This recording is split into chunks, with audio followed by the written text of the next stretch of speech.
क्या एक इंसान इतना बड़ा संदेही हो सकता है कि वो कह दे, जब तक मैं घावों को छू न लूं तब तक विश्वास नहीं करूंगा? इतना बड़ा संशय कि मरने से फिर जीवित हुए प्रभु को देखना भी उसके लिए सुनने भर की बात न हो। और फिर वही इंसान सवालों से शुरू हुई अपनी आध्यात्मिक यात्रा को भारत की धूल, भारत की बारिश और भारतीय जंगलों की पगडंडियों पर खत्म करे, जहां उसने लोगों को सिखाया कि ईश्वर किसी मंदिर या पहाड़ में नहीं, हर इंसान के भीतर है। ये कहानी सिर्फ डाउटिंग थॉमस की नहीं है, ये कहानी है उस व्यक्ति की जिसने अपने संदेह को ही अपना सबसे बड़ा हथियार बना लिया और जिसकी गवाही इतनी शक्तिशाली थी कि हजारों साल बाद भी भारत में लाखों लोग खुद को सेंट थॉमस क्रिश्चियंस बुलाते हैं। थॉमस यीशु के सबसे शांत, सबसे गहरे और सबसे सोचने वाले शिष्य। उनका व्यक्तित्व बाकी शिष्यों से बिल्कुल अलग था। पेतरुस जहाँ तुरंत बोल देता था, योन तुरंत भावुक हो जाता था, वहाँ थॉमस पहले सोचते थे, फिर पूछते थे और तब जाकर मानते थे। उनका नाम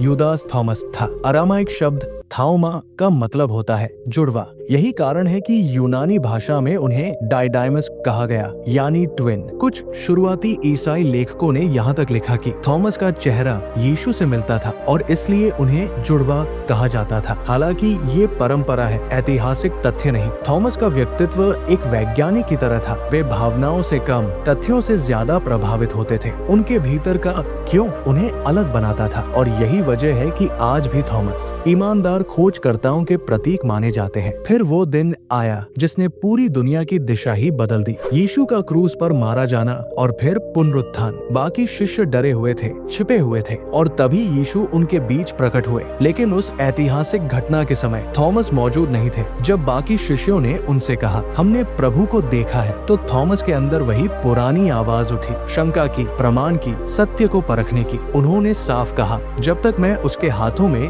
कीलों के निशान न देख लूं और अपनी उंगली उन घावों में न रख दूं, मैं विश्वास नहीं करूंगा। ये वाक्य अक्सर गलत समझा जाता है। कई लोग मानते हैं कि थॉमस अविश्वासी थे, लेकिन सच्चाई ये है, थॉमस सिर्फ ईमानदार थे। वे कहना चाहते थे, मुझे सच चाहिए और सच बिना देखे, बिना परखे नहीं मिलता। उनका ये स्वभाव आज की पूरी वैज्ञानिक सोच से मिलता है। सवाल पूछो, प्रमाण देखो, सत्य खुद सामने आएगा। 8 दिन बाद जब सभी शिष्य एक कमरे में बंद दरवाजों के पीछे बैठे थे, वहाँ अचानक यीशु प्रकट हुए और सीधे थॉमस की ओर बढ़े। थॉमस, अपना हाथ बढ़ाओ, मेरे घाव छूकर देखो। अब अविश्वासी मत बनो, विश्वास करो। इस पल को समझना बेहद जरूरी है। यीशु ने बाकी शिष्यों को नहीं पुकारा, उन्होंने थॉमस को पुकारा। क्यों? क्योंकि थॉमस के प्रश्न भविष्य की पूरी मानव जाति के प्रश्न थे। यही कारण है कि यीशु का ये उत्तर सिर्फ थॉमस के लिए नहीं था, ये उन सभी लोगों के लिए था जो आने वाले समय में क्या ईश्वर सच में है पूछने वाले थे। थॉमस के मुंह से निकला वाक्य इतिहास में दर्ज हो गया, मेरा प्रभु और मेरा परमेश्वर। ये वो क्षण था जब संदेह विश्वास में बदल गया और सवाल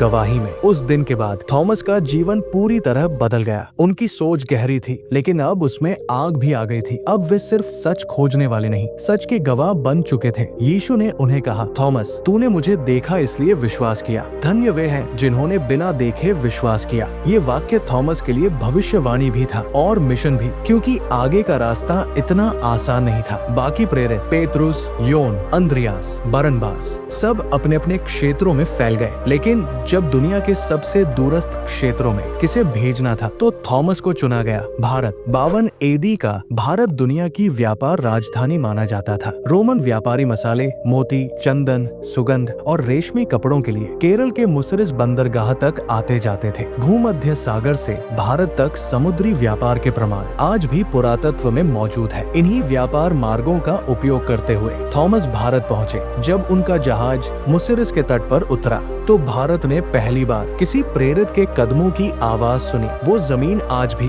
सेंट थॉमस क्रिश्चियंस के लिए पवित्र है। थॉमस यहाँ किसी धर्म विरोध के लिए नहीं आए थे, वे किसी शासन या समाज को बदलने नहीं आए थे। वे सिर्फ एक बात लेकर आए थे, ईश्वर तुमसे प्रेम करता है और ये प्रेम किसी वर्ग, जाति, ऊंच नीच, धन या शक्ति पर आधारित नहीं है। थॉमस ने हिंदू विद्वानों, ज्यू व्यापारियों, स्थानीय राजाओं, आम लोगों सबसे संवाद किया। वे लोगों को बताते, सत्य किसी पुस्तक में में कैद नहीं, सत्य तुम्हारे जीवन में अनुभव होता है। यही कारण है कि थॉमस का संदेश भारतीय आध्यात्मिकता से बहुत मेल खाता था। भारतीय दर्शन कहता है आत्मा परमात्मा से जुड़ी है। थॉमस भी यही कहते थे, ईश्वर प्रत्येक मनुष्य के भीतर है। भारत में उनकी लोकप्रियता तेजी से बढ़ी। थॉमस ने 7 मुख्य केंद्र स्थापित किए, जिन्हें आज भी केरला में 7 चर्चेज ऑफ थॉमस कहा जाता है। उन्होंने सिर्फ आध्यात्मिक शिक्षा नहीं दी, उन्होंने समाज में काम भी किए। गरीबों के लिए अनाज, बीमारों के लिए इलाज और बच्चों के लिए शिक्षा के केंद्र। लेकिन जैसे जैसे उनका प्रभाव बढ़ा, कुछ लोग असहज होने लगे। समाज की कठोर विभाजन रेखाएं टूटने लगी, लोग समानता की ओर बढ़ने लगे और यही बात कुछ समूहों को खटकने लगी। एक विदेशी आदमी आकर हमारा समाज बदल दे, ये कैसे स्वीकार किया जाए? ऐसा सोचकर कुछ ताकतें उनके खिलाफ खड़ी हो गई।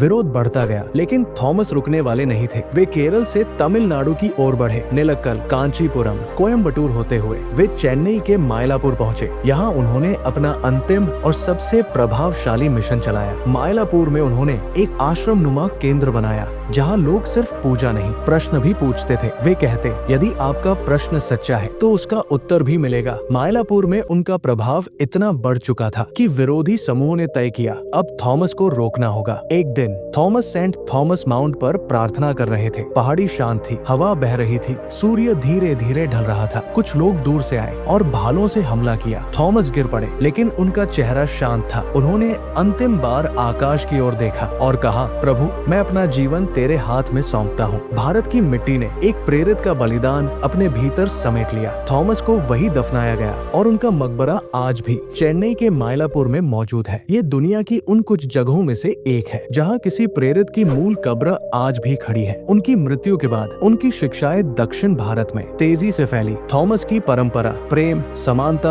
और सत्य की आज भी लाखों भारतीयों के जीवन का आधार है। आज भी केरल और तमिलनाडु के सेंट थॉमस क्रिश्चियन समुदाय कहते हैं, हमारी जड़ें थॉमस से शुरू होती है। थॉमस की कहानी हमें बताती है, सवाल पूछना गलत नहीं, बल्कि सत्य की शुरुआत है, क्योंकि सच्चा विश्वास अंधेपन से नहीं, अनुभव से जन्म लेता है। और अब यहाँ थॉमस का अध्याय खत्म होता है, लेकिन एक और प्रेरित की कहानी इतनी ही शक्तिशाली, इतनी ही गहरी और कहीं अधिक साहसिक है। वो जिसने रोमी साम्राज्य को चुनौती दी, जिसकी शिक्षा ने अदालतों को हिला दिया और जिसकी मृत्यु आज भी इतिहास का सबसे विवादित अध्याय है। अगर थॉमस भारत आए तो वो प्रेरित रोम के दिल में गया और अपनी आखिरी सांस तक सत्य की गवाही दी। क्यों उसकी हत्या की गई, कैसे उसकी मौत हुई, किसने सजा का आदेश दिया और उसने अपने अंतिम क्षणों में क्या कहा, ये सब जानने के लिए अब देखें मेरी अगली वीडियो, पौलुस की मृत्यु कैसे हुई, वो कहानी आपका नजरिया बदल देगी।